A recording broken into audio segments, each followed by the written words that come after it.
এক গ্রামে ছিল একটা পুরনো মসজিদ। সবাই বলতো রাতে সেখানে কেউ থাকলে অদ্ভুত জিনিস দেখা যায়। তাই ঈশার নামাজের পর কেউ আর মসজিদের কাছে যেত না।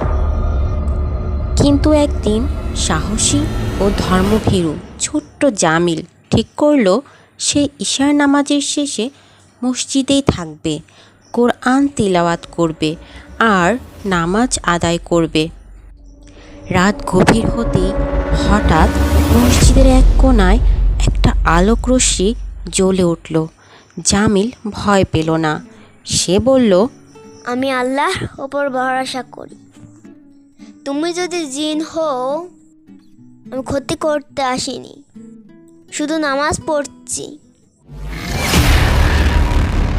তুমি সাহসী ও সৎ। আমি একজন ভালো জিন। বহু বছর ধরে কেউ আল্লাহর কথা এখানে স্মরণ করছিল না, তাই আমি এখানে পাহারা দিচ্ছিলাম।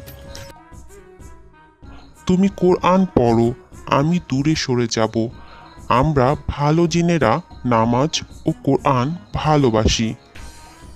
সেই রাতের পর থেকে জামিল প্রতিদিন ঈশার নামাজ পড়ে কোরআন তিলাওয়াত করত আর গ্রামের মানুষ মসজিদে নামাজে আসতে শুরু করে।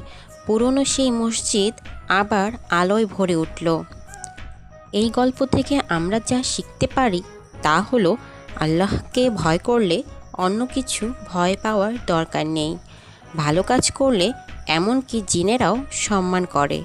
মসজিদকে জীবিত রাখার দায়িত্ব আমাদের সবার।